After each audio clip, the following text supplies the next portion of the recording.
This video is about how to successfully brainwash someone. And if anyone's wondering why it's, what time is it? 4:15, and I'm out walking the dog on a Friday. I do have a full-time job, alright? I work 38 or something hours a week. But I'm on holiday this week. So that's that. But back to the point. How do you successfully brainwash someone? Hey. Hey. What are you doing?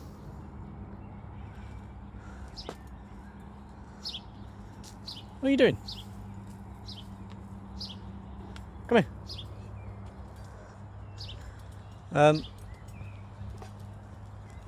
Right, so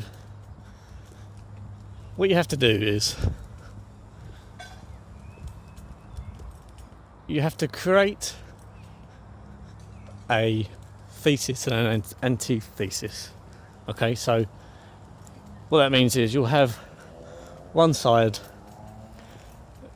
which we'll say is your side, you know, if you're in the camp of indoctrination. So the camp of indoctrination is the thesis, and then the outsiders, the enemy, is the antithesis or the antithesis.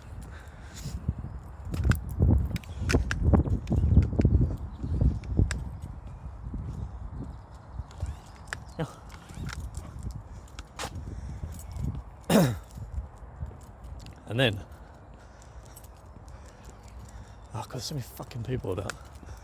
And then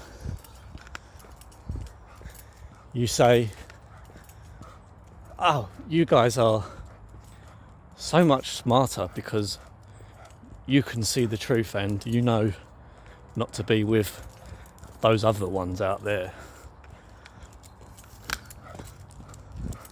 Hey.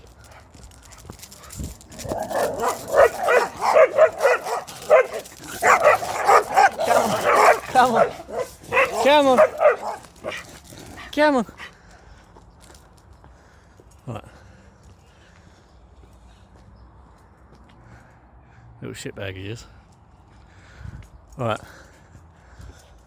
So, because what you have to do is you have to make a person learn from you,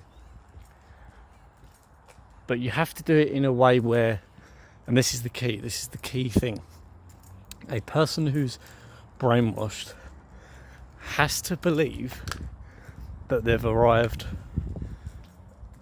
of their own accord, okay, as in they've done it independently. So even though you're actively brainwashing someone, it won't actually work unless they believe that they're doing it themselves, or that they're somehow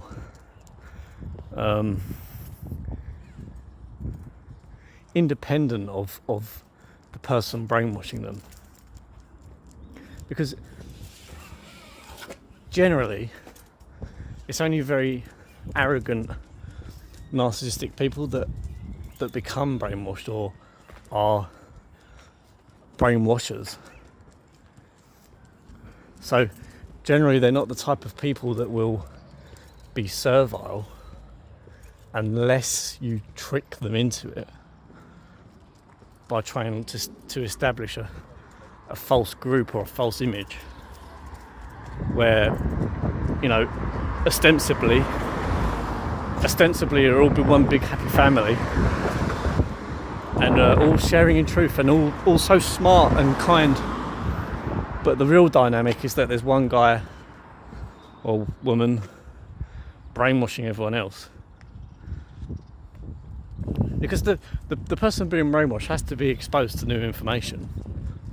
But you have to do it in a way where they think that they're the smart ones. That they're, you know, as I say, you have the out group and you make sure to demonise the out group.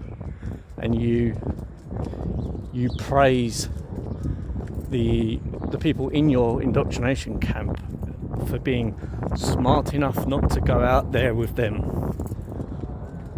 So it's an echo, so you create an echo chamber. That's all an echo chamber is. It's just an indoctrination camp. And the Masons do this with both the left and the right wings. This is how they do it, to keep people divided. You keep them divided, and then when people are divided, there isn't going to be any cohesive force. God, for a minute there, I thought I wasn't recording. There's no cohesive force, so then it's very easy for you to mock one up and pretend to be it, but really it's the synthesis of setting two sides against each other, and then you come up with the synthesis of, you want to steer people in a certain direction. Well, you split them apart so there's no cohesion, and then you provide the false cohesion. That's why they say it's what do they call it? Problem, reaction, solution. You control all three aspects of that, and then you control. But it's not very detailed explanation, to be honest, but you just have to know that that's the key. The key thing is that the person being brainwashed has to think that they're the smart one, that they're, that you're not being brainwashed. You're learning independently because you're a smart person.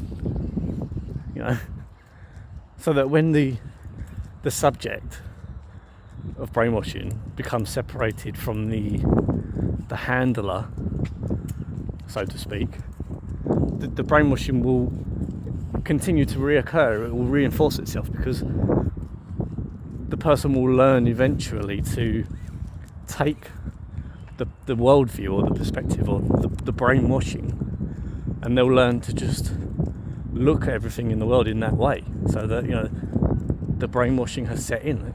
It's finalised.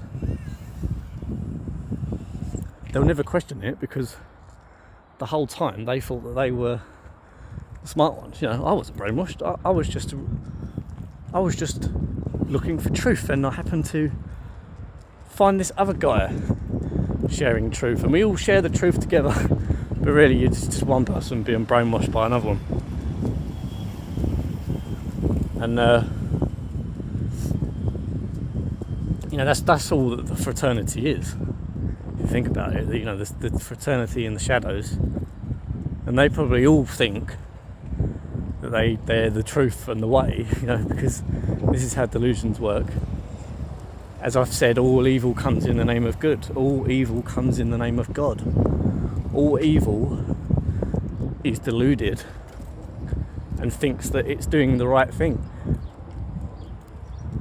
Such a delusion that you can be made to think that killing off 90% of humanity is good for humanity. I mean, come on.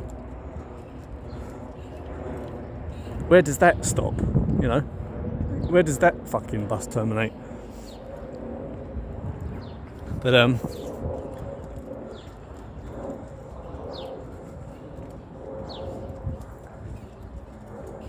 yeah, they probably all think that they're the truth and the way, the Masons, but they're fucking evil personified.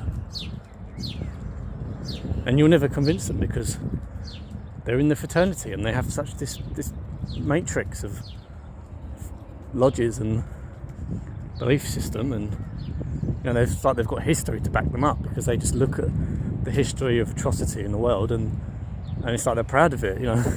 So I don't get it, but yeah, I guess that's it.